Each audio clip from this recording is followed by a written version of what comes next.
ಓಂ ಶಾಂತಿ 18/11/2025 ಪ್ರಾರ್ಥ ಮುರುಳಿ ಬಾಪ್ತಾದ ಮಧುಬನ. ಮಧುರ ಮಕ್ಕಳೇ, ನೀವೇ ಸತ್ಯ ಅಲೌಕಿಕ ಜಾದೂಗಾರರಾಗಿದ್ದೀರಿ. ನೀವು ಮನುಷ್ಯರನ್ನು ದೇವತೆಗಳನ್ನಾಗಿ ಮಾಡುವ ಜಾದು ತೋರಿಸಬೇಕಾಗಿದೆ. ಪ್ರಶ್ನೆ: ಒಳ್ಳೆಯ ಪುರುಷಾರ್ಥಿ ವಿದ್ಯಾರ್ಥಿಗಳ ಲಕ್ಷಣಗಳೇನು? ಉತ್ತರ: ಅವರು ಪಾಸ್ ವಿತ್ ಆನರ್ ಆಗುವ ಅರ್ಥಾತ್ ವಿಜಯ ಮಾಲೆಯಲ್ಲಿ ಬರುವ ಲಕ್ಷ್ಯವನ್ನಿಡುತ್ತಾರೆ. ಅವರ ಬುದ್ಧಿಯಲ್ಲಿ ಒಬ್ಬ ತಂದೆಯ ನೆನಪೇ ಇರುತ್ತದೆ. ದೇಹ ಸಹಿತ ದೇಹದ ಎಲ್ಲ ಸಂಬಂಧಗಳಿಂದ ಬುದ್ಧಿಯೋಗವನ್ನು ತೆಗೆದು ಒಬ್ಬ ತಂದೆಯೊಂದಿಗೆ ಪ್ರೀತಿಯನ್ನಿಡುತ್ತಾರೆ. ಇಂತಹ ಪುರುಷಾರ್ಥಿಗಳೇ ಮಾಲೆಯ ಮಣಿಯಾಗುತ್ತಾರೆ. ಓಂ ಶಾಂತಿ. ಆತ್ಮಿಕ ಮಕ್ಕಳ ಪ್ರತಿ ಆತ್ಮಿಕ ತಂದೆಯು ಕುಳಿತು ತಿಳಿಸಿಕೊಡುತ್ತಾರೆ. ನೀವು ಆತ್ಮಿಕ ಮಕ್ಕಳು ಈಗ ಜಾದೂಗಾರಿಣಿಯರಾಗಿ ಬಿಟ್ಟಿದ್ದೀರಿ. ಆದ್ದರಿಂದ ತಂದೆಯನ್ನು ಜಾದೂಗಾರನೆಂದು ಹೇಳುತ್ತಾರೆ. ಮನುಷ್ಯರನ್ನು ದೇವತೆಗಳನ್ನಾಗಿ ಮಾಡುವಂತಹ ಜಾದೂಗಾರರು ಮತ್ಯಾರೂ ಇರುವುದಿಲ್ಲ. ಇದು ಜಾದೂವಾಗಿದೆಯಲ್ಲವೇ? ಎಷ್ಟು ದೊಡ್ಡ ಸಂಪಾದನೆ ಮಾಡಿಕೊಳ್ಳುವ ಮಾರ್ಗವನ್ನು ತಿಳಿಸುತ್ತೀರಿ. ಶಾಲೆಯಲ್ಲಿ ಶಿಕ್ಷಕರೂ ಸಹ ಸಂಪಾದನೆ ಮಾಡುವುದನ್ನು ಕಲಿಸುತ್ತಾರೆ. ವಿದ್ಯೆಯು ಸಂಪಾದನೆಯಾಗಿದೆಯಲ್ಲವೇ? ಭಕ್ತಿ ಮಾರ್ಗದ ಕಥೆಗಳು, ಶಾಸ್ತ್ರಗಳು ಇತ್ಯಾದಿಗಳನ್ನು ಕೇಳುವುದಕ್ಕೆ ವಿದ್ಯಾಭ್ಯಾಸವೆಂದು ಹೇಳುವುದಿಲ್ಲ. ಅದರಲ್ಲಿ ಯಾವುದೇ ಸಂಪಾದನೆ ಇಲ್ಲ. ಕೇವಲ ಅದರಲ್ಲಿ ಹಣ ಖರ್ಚಾಗುತ್ತದೆ. ತಂದೆಯು ತಿಳಿಸುತ್ತಾರೆ, ಭಕ್ತಿ ಮಾರ್ಗದಲ್ಲಿ ಚಿತ್ರಗಳನ್ನು ಮಾಡಿಸುತ್ತಾ, ಮಂದಿರಗಳನ್ನು ಕಟ್ಟಿಸುತ್ತಾ, ಭಕ್ತಿ ಮಾಡುತ್ತಾ ನೀವು ಎಷ್ಟೊಂದು ಹಣವನ್ನು ಖರ್ಚು ಮಾಡಿದ್ದೀರಿ. ಶಿಕ್ಷಕರಾದರೂ ಸಂಪಾದನೆ ಮಾಡಿಸುತ್ತಾರೆ. ಅದರಿಂದ ಜೀವನಾಧಾರವಾಗುತ್ತದೆ. ನೀವು ಮಕ್ಕಳ ವಿದ್ಯೆಯು ಎಷ್ಟು ಶ್ರೇಷ್ಠವಾಗಿದೆ. ಎಲ್ಲರೂ ಓದಬೇಕಾಗಿದೆ. ನೀವು ಮಕ್ಕಳು ಮನುಷ್ಯರಿಂದ ದೇವತೆಗಳನ್ನಾಗಿ ಮಾಡುವವರಾಗಿದ್ದೀರಿ. ಆ ವಿದ್ಯೆಯಿಂದ ಬ್ಯಾರಿಸ್ಟರ್ ಇತ್ಯಾದಿಯಾಗಬಹುದು. ಅದು ಕೇವಲ ಒಂದು ಜನ್ಮಕ್ಕಾಗಿ. ಅಂದ ಮೇಲೆ ಎಷ್ಟೊಂದು ರಾತ್ರಿ ಹಗಲಿನ ವ್ಯತ್ಯಾಸವಿದೆ. ಆದ್ದರಿಂದ ನೀವಾತ್ಮಗಳಿಗೆ ಶುದ್ಧ ನಶೆ ಇರಬೇಕು. ಇದು ಗುಪ್ತ ನಶೆಯಾಗಿದೆ. ಬೇಹದ್ದಿನ ತಂದೆಯದ್ದು ಚಮತ್ಕಾರವಾಗಿದೆ. ಇದು ಎಂತಹ ಆತ್ಮಿಕ ಜಾದು ಆಗಿದೆ. ಆತ್ಮವನ್ನು ನೆನಪು ಮಾಡುತ್ತಾ ಸತೋಪ್ರಧಾನರಾಗಿ ಬಿಡಬೇಕಾಗಿದೆ. ಹೇಗೆ ಸನ್ಯಾಸಿಗಳು ಹೇಳುತ್ತಾರಲ್ಲವೇ, ನೀವು ತನ್ನನ್ನು ನಾನು ಕೋಣ ಆಗಿದ್ದೇನೆ ಎಂದು ತಿಳಿಯಿರಿ. ಅವರು ಅದೇ ರೀತಿ ತಿಳಿದುಕೊಂಡು ಕೋಣೆಯಲ್ಲಿ ಕುಳಿತು ಬಿಟ್ಟರು ಮತ್ತು ಹೇಳಿದರು, ನಾನು ಕೋಣ ಆಗಿದ್ದೇನೆ, ನನಗೆ ಕೋಡುಗಳಿವೆ, ಕೋಣೆಯಿಂದ ಹೇಗೆ ಹೊರಬರಲಿ ಎಂದು ಕೇಳಿದರು. ತಂದೆಯು ತಿಳಿಸುತ್ತಾರೆ, ನೀವು ಪವಿತ್ರ ಆತ್ಮನಾಗಿದ್ದೀರಿ, ಈಗ ಅಪವಿತ್ರರಾಗಿದ್ದೀರಿ. ಪುನಃ ತಂದೆಯನ್ನು ನೆನಪು ಮಾಡುತ್ತಾ ನೀವು ಪವಿತ್ರರಾಗಿ ಬಿಡುತ್ತೀರಿ. ಈ ಜ್ಞಾನವನ್ನು ಕೇಳಿ ನರನಿಂದ ನಾರಾಯಣ ಅಥವಾ ಮನುಷ್ಯರಿಂದ ದೇವತೆಗಳಾಗುತ್ತೀರಿ. ದೇವತೆಗಳದ್ದು ಸಾಮ್ರಾಜ್ಯವಿದೆಯಲ್ಲವೇ? ನೀವು ಮಕ್ಕಳು ಈಗ ಶ್ರೀಮತದಂತೆ ಭಾರತದಲ್ಲಿ ದೈವಿ ಸಾಮ್ರಾಜ್ಯವನ್ನು ಸ್ಥಾಪನೆ ಮಾಡುತ್ತಿದ್ದೀರಿ. ತಂದೆಯು ಹೇಳುತ್ತಾರೆ, ನಾನೀಗ ಯಾವ ಶ್ರೀಮತವನ್ನು ನಿಮಗೆ ಕೊಡುತ್ತಿದ್ದೇನೆ, ಅದು ಸರಿಯೋ ಅಥವಾ ಶಾಸ್ತ್ರಗಳ ಮತವು ಸರಿಯೋ, ನೀವೇ ನಿರ್ಣಯ ಮಾಡಿ. ಗೀತೆಯು ಸರ್ವಶಾಸ್ತ್ರಮಯಿ ಶಿರೋಮಣಿ ಶ್ರೀಮದ್ ಭಗವದ್ಗೀತೆಯಾಗಿದೆ. ಇದನ್ನು ವಿಶೇಷವಾಗಿ ಬರೆದಿದ್ದಾರೆ. ಅಂದ ಮೇಲೆ ಈಗ ಭಗವಂತನೆಂದು ಯಾರಿಗೆ ಹೇಳುವುದು? ಅವಶ್ಯವಾಗಿ ನಿರಾಕಾರ ಶಿವನೆಂದು ಎಲ್ಲರೂ ಹೇಳುತ್ತಾರೆ. ಅವರ ಮಕ್ಕಳಾದ ನಾವೆಲ್ಲ ಆತ್ಮರು ಸಹೋದರರಾಗಿದ್ದೇವೆ. ಅವರೊಬ್ಬರೇ ತಂದೆಯಾಗಿದ್ದಾರೆ. ಆ ತಂದೆಯು ತಿಳಿಸುತ್ತಾರೆ, ನೀವೆಲ್ಲರೂ ಪ್ರಿಯತಮೆಯರಾಗಿದ್ದೀರಿ. ಪ್ರಿಯತಮನಾದ ನನ್ನನ್ನು ನೆನಪು ಮಾಡುತ್ತೀರಿ, ಏಕೆಂದರೆ ನಾನೇ ರಾಜಯೋಗವನ್ನು ಕಲಿಸಿದ್ದೆನು. ಇದರಿಂದ ನೀವು ಪ್ರತ್ಯಕ್ಷವಾಗಿ ನರನಿಂದ ನಾರಾಯಣರಾಗುತ್ತೀರಿ. ನಾವು ಸತ್ಯನಾರಾಯಣನ ಕಥೆಯನ್ನು ಕೇಳುತ್ತೇವೆಂದು ಅವರು ಹೇಳಿಬಿಡುತ್ತಾರೆ. ಆದರೆ ಇದರಿಂದ ನಾವು ನರನಿಂದ ನಾರಾಯಣರಾಗುತ್ತೇವೆ ಎಂಬುದನ್ನು ತಿಳಿದುಕೊಳ್ಳುತ್ತಾರೆಯೇ? ತಂದೆಯು ನೀವಾತ್ಮರಿಗೆ ಜ್ಞಾನದ ಮೂರನೆಯ ನೇತ್ರವನ್ನು ಕೊಡುತ್ತಾರೆ. ಇದರಿಂದ ಆತ್ಮವು ಎಲ್ಲವನ್ನೂ ಅರಿತುಕೊಳ್ಳುತ್ತದೆ. ಶರೀರವಿಲ್ಲದೆ ಆತ್ಮವು ಮಾತನಾಡಲು ಸಾಧ್ಯವಿಲ್ಲ. ಆತ್ಮಗಳ ನಿವಾಸ ಸ್ಥಾನಕ್ಕೆ ನಿರ್ವಾಣಧಾಮವೆಂದು ಹೇಳಲಾಗುತ್ತದೆ. ನೀವು ಮಕ್ಕಳು ಈಗ ಶಾಂತಿಧಾಮ ಮತ್ತು ಸುಖಧಾಮವನ್ನೇ ನೆನಪು ಮಾಡಬೇಕಾಗಿದೆ. ಈ ದುಃಖಧಾಮವನ್ನು ಬುದ್ಧಿಯಿಂದ ಮರೆಯಬೇಕಾಗಿದೆ. ಆತ್ಮಕ್ಕೆ ಈಗ ಯಾವುದು ಸರಿ ಯಾವುದು ತಪ್ಪು ಎಂಬ ತಿಳುವಳಿಕೆ ಸಿಕ್ಕಿದೆ. ಕರ್ಮ ಅಕರ್ಮ ವಿಕರ್ಮದ ರಹಸ್ಯವನ್ನು ತಂದೆಯು ತಿಳಿಸಿದ್ದಾರೆ. ತಂದೆಯು ಮಕ್ಕಳಿಗೆ ತಿಳಿಸಿಕೊಡುತ್ತಾರೆ ಮತ್ತು ಮಕ್ಕಳೇ ಅರಿತುಕೊಳ್ಳುತ್ತೀರಿ. ಅನ್ಯ ಮನುಷ್ಯರು ತಂದೆಯನ್ನೇ ಅರಿತುಕೊಂಡಿಲ್ಲ. ತಂದೆಯು ತಿಳಿಸುತ್ತಾರೆ. ಇದು ಸಹ ನಾಟಕದಲ್ಲಿ ಮಾಡಲ್ಪಟ್ಟಿದೆ. ರಾವಣ ರಾಜ್ಯದಲ್ಲಿ ಎಲ್ಲ ಕರ್ಮಗಳು ವಿಕರ್ಮಗಳೇ ಆಗುತ್ತವೆ. ಸತ್ಯಯುಗದಲ್ಲಿ ಕರ್ಮಗಳು ಅಕರ್ಮಗಳಾಗುತ್ತವೆ. ಅಲ್ಲಿ ಮಕ್ಕಳಾಗುವುದಿಲ್ಲವೇ ಎಂದು ಯಾರಾದರೂ ಕೇಳಿದರೆ ತಿಳಿಸಿ. ಅದಕ್ಕೆ ನಿರ್ವಿಕಾರಿ ಪ್ರಪಂಚವೆಂದು ಕರೆಯಲಾಗುತ್ತದೆ. ಅಂದ ಮೇಲೆ ಅಲ್ಲಿ ಈ ಪಂಚವಿಕಾರಗಳು ಎಲ್ಲಿಂದ ಬರುತ್ತವೆ? ಇದು ಬಹಳ ಸರಳ ಮಾತಾಗಿದೆ. ಇದನ್ನು ತಂದೆಯೂ ತಿಳಿಸುತ್ತಾರೆ. ಯಾರು ಇದನ್ನು ಸರಿಯೆಂದು ತಿಳಿಯುವರೋ ಅವರು ಕೂಡಲೇ ಜಾಗೃತರಾಗಿ ಬಿಡುತ್ತಾರೆ. ಯಾರು ತಿಳಿದುಕೊಳ್ಳುವುದಿಲ್ಲವೋ ಅವರು ಮುಂದೆ ಹೋದಂತೆ ತಿಳಿದುಕೊಳ್ಳುವರು. ಹೇಗೆ ಪತಂಗಗಳು ಜ್ಯೋತಿಯ ಬಳಿ ಬರುತ್ತವೆ, ಕೆಲವು ಪತಂಗಗಳು ಹೊರಟು ಹೋಗಿ ಮತ್ತೆ ಬರುತ್ತವೆ. ಇವರೂ ಸಹ ಪರಂ ಜ್ಯೋತಿಯಾಗಿದ್ದಾರೆ. ಈಗ ಎಲ್ಲವೂ ಸುಟ್ಟು ಭಸ್ಮವಾಗುವುದೋ ಇದನ್ನೂ ಸಹ ತಿಳಿಸಲಾಗಿದೆ. ಇದಂತೂ ಸಾಮಾನ್ಯ ಮಾತಾಗಿದೆ. ದೀಪದ ಬಳಿ ಪತಂಗಗಳು ಬಹಳಷ್ಟು ಸುಟ್ಟು ಹೋಗುತ್ತವೆ. ದೀಪಾವಳಿ ಎಂದು ಎಷ್ಟು ಚಿಕ್ಕ ಚಿಕ್ಕ ಸೊಳ್ಳೆಗಳು ಬರುತ್ತವೆ ಮತ್ತು ಸಮಾಪ್ತಿಯಾಗುತ್ತವೆ, ಹುಟ್ಟುತ್ತವೆ ಮತ್ತು ಸತ್ತು ಹೋಗುತ್ತವೆ. ತಂದೆಯೂ ಸಹ ತಿಳಿಸುತ್ತಾರೆ. ಕೊನೆಯಲ್ಲಿ ಬರುವವರು ಜನ್ಮ ತೆಗೆದುಕೊಳ್ಳುತ್ತಾರೆ ಮತ್ತು ಮರಣ ಹೊಂದುತ್ತಾರೆ. ಅವರದ್ದು ಹೇಗೆ ಸೊಳ್ಳೆಗಳ ತರಹ ಜನ್ಮವಾಯಿತೋ ತಂದೆಯು ಆಸ್ತಿಯನ್ನು ಕೊಡಲು ಬಂದಿದ್ದಾರೆ.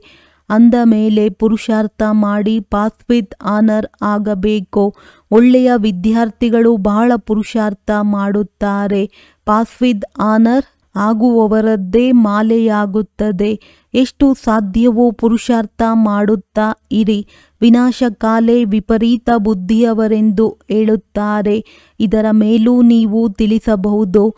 ನಮ್ಮದ್ದು ತಂದೆಯ ಜೊತೆ ಪ್ರೀತಿ ಬುದ್ಧಿ ಇದೆ. ಒಬ್ಬ ತಂದೆಯ ವಿನಃ ನಾವು ಮತ್ಯಾರನ್ನೂ ನೆನಪು ಮಾಡುವುದಿಲ್ಲ. ತಂದೆಯು ತಿಳಿಸುತ್ತಾರೆ.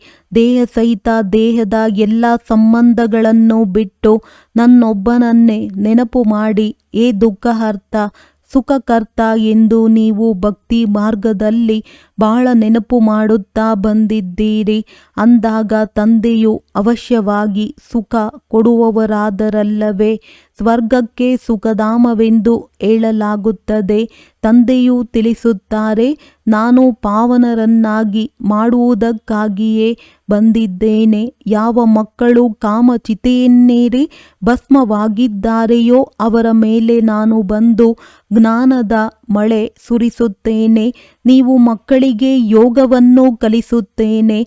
ತಂದೆಯನ್ನು ನೆನಪು ಮಾಡಿದರೆ ವಿಕರ್ಮಗಳು ವಿನಾಶವಾಗುತ್ತವೆ ಮತ್ತು ನೀವು ಫರಿಸ್ತಾನದ ಮಾಲೀಕರಾಗಿ ಬಿಡುವಿರಿ. ಅಂದಾಗ ನೀವೂ ಸಹ ಜಾದೂಗಾರರಾದಿರಿ.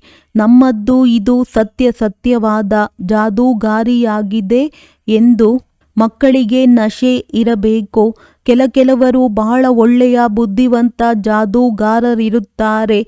ಜಾದೂ ಮಾಡಿ ಏನೇನೋ ವಸ್ತುಗಳನ್ನು ಹೊರ ತೆಗೆಯುತ್ತಾರೆ. ಆದರೆ ಈ ಜಾದೂಗರಿಯು ಅಲೌಕಿಕವಾಗಿದೆ. ಅರ್ಥಾತ್ ಇದನ್ನು ಒಬ್ಬ ತಂದೆಯ ವಿನಃ ಮತ್ಯಾರೂ ಕಲಿಸಲು ಸಾಧ್ಯವಿಲ್ಲ. ನಾವು ಮನುಷ್ಯರಿಂದ ದೇವತೆಗಳಾಗುತ್ತಿದ್ದೇವೆಂದು ನಿಮಗೆ ತಿಳಿದಿದೆ. ಈ ಶಿಕ್ಷಣವೇ ಹೊಸ ಪ್ರಪಂಚಕ್ಕಾಗಿ ಇದೆ. ಅದಕ್ಕೆ ಸತ್ಯಯುಗಕ್ಕೆ ಹೊಸ ಪ್ರಪಂಚವೆಂದು ಹೇಳಲಾಗುತ್ತದೆ. ನೀವೀಗ ಸಂಗಮ ಯುಗದಲ್ಲಿದ್ದೀರಿ. ಈ ಪುರುಷೋತ್ತಮ ಸಂಗಮ ಯುಗವು ಯಾರಿಗೂ ತಿಳಿದಿಲ್ಲ.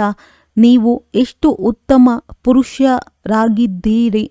ತಂದೆಯು ಆತ್ಮಗಳಿಗೆ ತಿಳಿಸುತ್ತಾರೆ, ತರಗತಿಯಲ್ಲಿಯೂ ನೀವು ಬ್ರಾಹ್ಮಣಿಯರು ಕುಳಿತುಕೊಂಡಾಗ ಮೊಟ್ಟ ಮೊದಲಿಗೆ ಸಾವಧಾನ ನೀಡುವುದು ನಿಮ್ಮ ಕರ್ತವ್ಯವಾಗಿದೆ.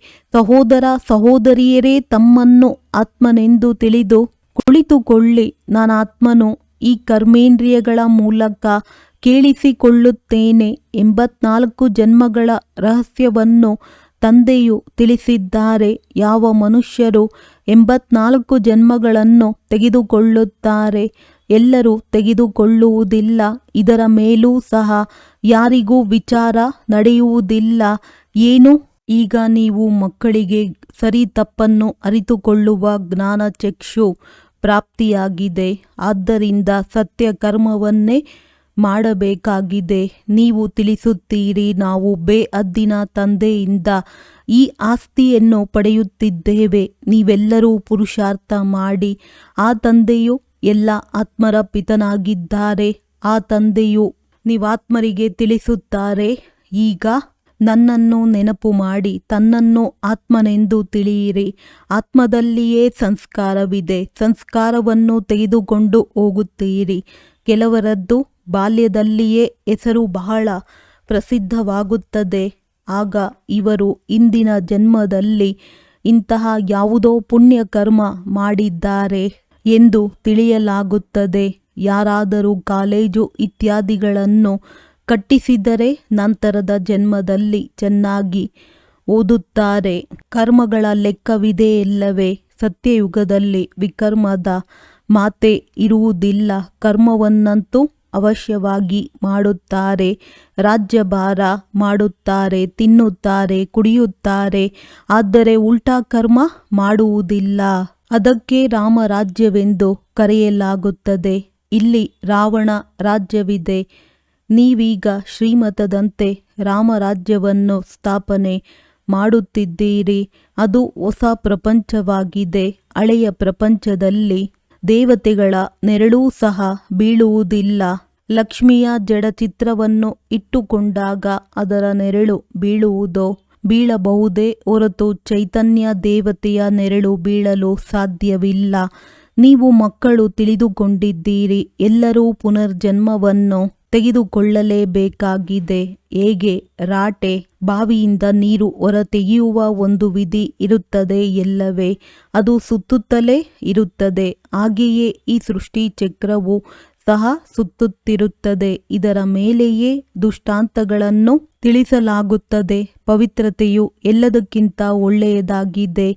ಕುಮಾರಿಯು ಪವಿತ್ರವಾಗಿರುತ್ತಾಳೆ. ಆದ್ದರಿಂದ ಎಲ್ಲರೂ ಅವರ ಕಾಲಿಗೆ ಬೀಳುತ್ತಾರೆ. ನೀವು ಪ್ರಜಾಪಿತ ಬ್ರಹ್ಮ ಕುಮಾರ ಕುಮಾರಿಯರಾಗಿದ್ದೀರಿ.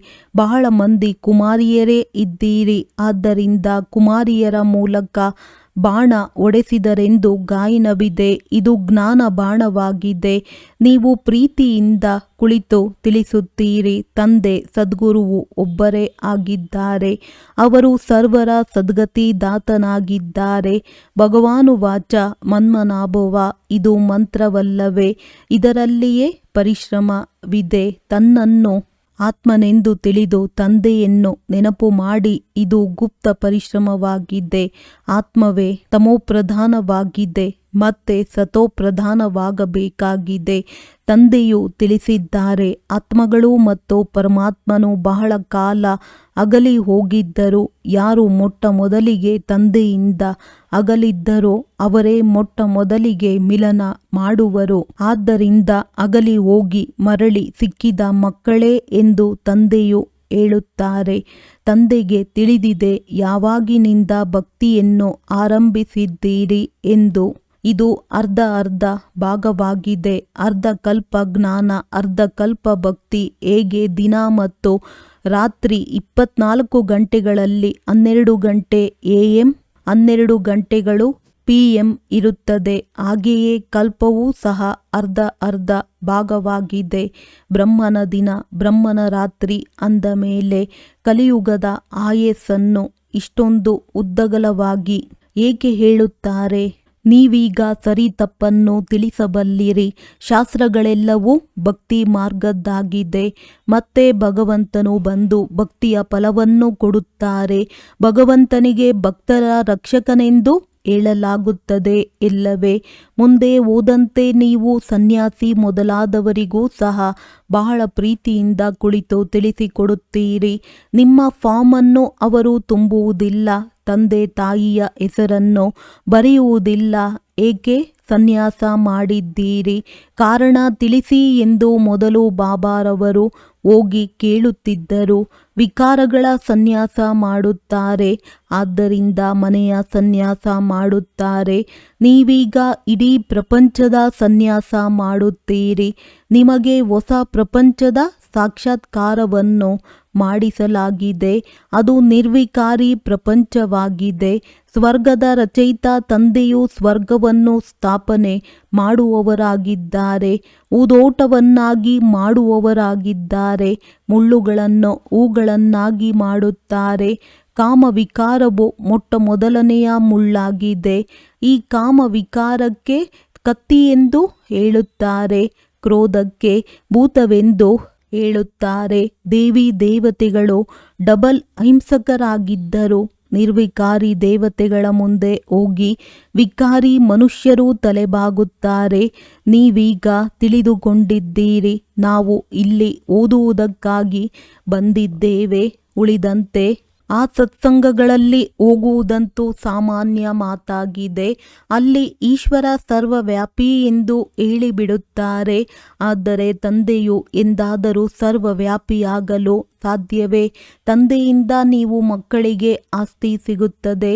ತಂದೆಯು ಬಂದು ಹಳೆಯ ಪ್ರಪಂಚವನ್ನು ಹೊಸ ಪ್ರಪಂಚ ಸ್ವರ್ಗವನ್ನಾಗಿ ಮಾಡುತ್ತಾರೆ. ಕೆಲವರಂತೂ ನರಕವನ್ನು ನರಕವೆಂದು ಒಪ್ಪುವುದೇ ಇಲ್ಲ. ಸಾಹುಕಾರರು ತಿಳಿದುಕೊಳ್ಳುತ್ತಾರೆ, ಸ್ವರ್ಗದಲ್ಲಿ ಏನಿದೆ ನಮ್ಮ ಬಳಿಯಂತೂ ಹಣ, ಅಂತಸ್ತು, ಮೆಹಲು, ವಿಮಾನ ಇತ್ಯಾದಿಗಳೆಲ್ಲವೂ ಇದೆ. ನಮಗಾಗಿ ಇದೇ ಸ್ವರ್ಗವಾಗಿದೆ.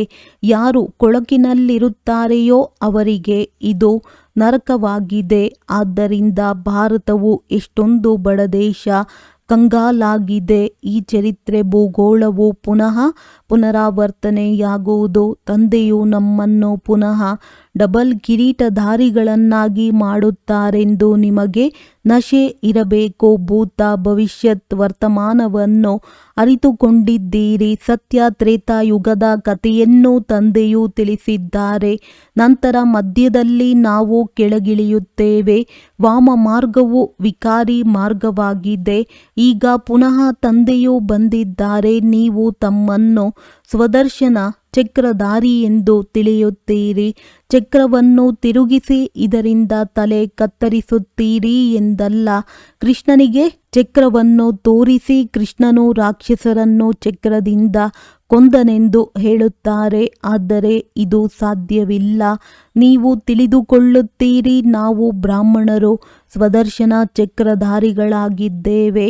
ನಮಗೆ ಸೃಷ್ಟಿಯ ಆದಿ ಮಧ್ಯ ಅಂತ್ಯದ ಜ್ಞಾನವಿದೆ. ಸತ್ಯಯುಗದಲ್ಲಿ ದೇವತೆಗಳಿಗಂತೂ ಈ ಜ್ಞಾನವಿರುವುದಿಲ್ಲ. ಅಲ್ಲಿ ಸದ್ಗತಿ ಇರುತ್ತದೆ. ಆದ್ದರಿಂದ ಅದಕ್ಕೆ ದಿನವೆಂದು ಹೇಳಲಾಗುತ್ತದೆ. ರಾತ್ರಿಯಲ್ಲಿಯೇ ಕಷ್ಟವಾಗುತ್ತದೆ. ಭಕ್ತಿಯಲ್ಲಿ ದರ್ಶನಕ್ಕಾಗಿ ಎಷ್ಟೊಂದು ಹಠಯೋಗ ಇತ್ಯಾದಿಗಳನ್ನು ಮಾಡುತ್ತಾರೆ. ನೌದಾ ಭಕ್ತಿ ಮಾಡುವವರು ಪ್ರಾಣ ತ್ಯಾಗ ಮಾಡುವುದಕ್ಕೂ ತಯಾರಾಗಿ ಬಿಡುತ್ತಾರೆ. ಆದ್ದರಿಂದ ಸಾಕ್ಷಾತ್ಕಾರವಾಗುತ್ತದೆ. ಡ್ರಾಮಾ ಅನುಸಾರ ಅಲ್ಪ ಕಾಲಕ್ಕಾಗಿ ಅವರ ಇಚ್ಛೆಯೂ ಪೂರ್ಣವಾಗುತ್ತದೆ. ಬಾಕಿ ಈಶ್ವರನು ಏನನ್ನೂ ಮಾಡುವುದಿಲ್ಲ. ಅರ್ಧಕಲ್ಪ ಭಕ್ತಿಯ ಪಾತ್ರವೂ ನಡೆಯುತ್ತದೆ. ಒಳ್ಳೆಯದು. ಮಧುರಾತಿ ಮಧುರ ಅಗಲಿ ಹೋಗಿ ಮರಳಿ ಸಿಕ್ಕಿರುವ ಮಕ್ಕಳ ಪ್ರತಿ ಮಾತ್ಪಿತಾ ಬಾಪ್ದಾದಾರವರ ನೆನಪು, ಪ್ರೀತಿ ಹಾಗೂ ಸುಪ್ರಭಾತ. ಆತ್ಮಿಕ ಮಕ್ಕಳಿಗೆ ಆತ್ಮಿಕ ತಂದೆಯ ನಮಸ್ತೆ. ಧಾರಣೆಗಾಗಿ ಮುಖ್ಯ ಸಾರ ಇದೇ: ಆತ್ಮಿಕ ನಶೆಯಲ್ಲಿರಿ. ತಂದೆಯು ನಮ್ಮನ್ನು ಡಬಲ್ ಕಿರೀಟಧಾರಿಗಳನ್ನಾಗಿ ಮಾಡುತ್ತಿದ್ದಾರೆ. ನಾವು ಸ್ವದರ್ಶನ ಚಕ್ರಧಾರಿ ಬ್ರಾಹ್ಮಣರಾಗಿದ್ದೇವೆ. ಭೂತ, ಭವಿಷ್ಯತ್, ವರ್ತಮಾನದ ಜ್ಞಾನವನ್ನು ಬುದ್ಧಿಯಲ್ಲಿ ಇಟ್ಟುಕೊಂಡು ನಡೆಯಬೇಕಾಗಿದೆ.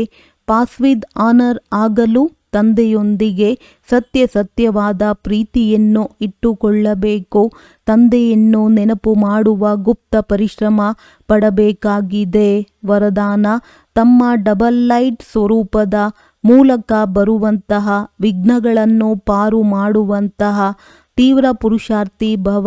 ಬರುವಂಥ ವಿಘ್ನಗಳಿಂದ ಆಯಾಸಗೊಳ್ಳುವ ಅಥವಾ ಹೃದಯ ವಿದೀರ್ಣರಾಗುವ ಬದಲು ಸೆಕೆಂಡ್ನಲ್ಲಿ ಸ್ವಯಂನ ಆತ್ಮಿಕ ಜ್ಯೋತಿ ಸ್ವರೂಪ ಮತ್ತು ನಿಮಿತ್ತ ಭಾವದ ಡಬಲ್ ಲೈಟ್ ಸ್ವರೂಪದ ಮುಖಾಂತರ ಸೆಕೆಂಡ್ನಲ್ಲಿ ಜಂಪ್ ಹಾಕಿಬಿಡಿ. ವಿಘ್ನರೂಪಿ ಕಲ್ಲನ್ನು ಒಡೆಯುವುದರಲ್ಲಿ ಸಮಯ ಕಳೆಯಬೇಡಿ. ಜಂಪ್ ಹಾಕಿ ಮತ್ತು ಸೆಕೆಂಡ್ನಲ್ಲಿ ಪಾರಾಗಿಬಿಡಿ. ಸ್ವಲ್ಪ ವಿಸ್ಮೃತಿಯ ಕಾರಣ ಸಹಜ ಮಾರ್ಗವನ್ನು ಪರಿಶ್ರಮವನ್ನಾಗಿ ಮಾಡಿಕೊಳ್ಳಬೇಡಿ. ನಿಮ್ಮ ಜೀವನದ ಭವಿಷ್ಯ ಶ್ರೇಷ್ಠ ಗುರಿಯನ್ನು ಸ್ಪಷ್ಟವಾಗಿ ನೋಡುತ್ತಾ ತೀವ್ರ ಪುರುಷಾರ್ಥಿಗಳಾಗಿ ಬಾಪ್ದಾದ ಮತ್ತು ವಿಶ್ವ ನಿಮ್ಮನ್ನು ಯಾವ ದೃಷ್ಟಿಯಿಂದ ನೋಡುತ್ತಿದೆ ಅದೇ ಶ್ರೇಷ್ಠ ಸ್ವರೂಪದಲ್ಲಿ ಸದಾ ಸ್ಥಿತರಾಗಿರಿ. ಸ್ಲೋಗನ್: ಸದಾ ಖುಷಿಯಾಗಿರಿ ಮತ್ತು ಖುಷಿಯನ್ನು ಹಂಚಿರಿ. ಇದೇ ಎಲ್ಲಕ್ಕಿಂತಲೂ ದೊಡ್ಡ ಹೆಮ್ಮೆಯಾಗಿದೆ. ಅವ್ಯಕ್ತ ಸೂಚನೆ: ಅಶರೀರಿ ಅಥವಾ ವಿದೇಹಿ ಸ್ಥಿತಿಯ ಅಭ್ಯಾಸ ಹೆಚ್ಚಿಸಿ. ಈಗ ಸಂಘಟಿತ ರೂಪದಲ್ಲಿ ಒಂದೇ ಶುದ್ಧ ಸಂಕಲ್ಪ ಎಂದರೆ ಏಕರಸ ಸ್ಥಿತಿ ತಯಾರು ಮಾಡುವ ಅಭ್ಯಾಸ ಮಾಡಿ. ಆಗಲೇ ವಿಶ್ವದಲ್ಲಿ ಶಕ್ತಿ ಸೇನೆಯ ಹೆಸರು ಪ್ರಸಿದ್ಧವಾಗುವುದು. ಯಾವಾಗ ಬೇಕೋ ಆಗ ಶರೀರದ ಆಧಾರ ತೆಗೆದುಕೊಳ್ಳುವುದು ಹಾಗೂ ಯಾವಾಗ ಬೇಕೋ ಆಗ ಶರೀರದ ಆಧಾರ ಬಿಟ್ಟು ತಮ್ಮ ಅಶರೀರಿ ಸ್ವರೂಪದಲ್ಲಿ ಸ್ಥಿತರಾಗುವುದು. ಹೇಗೆ ಶರೀರ ಧಾರಣೆ ಮಾಡಿದ್ದೀರಿ ಅದೇ ರೀತಿ ಶರೀರದಿಂದ ಭಿನ್ನ ಆಗಿಬಿಡಿ. ಇದೇ ಅನುಭವ ಅಂತಿಮ ಪರೀಕ್ಷೆಯಲ್ಲಿಯೂ ಫಸ್ಟ್ ನಂಬರ್ ತರುವ ಆಧಾರವಾಗಿದೆ. ಒಳ್ಳೆಯದು. ಓಂ ಶಾಂತಿ.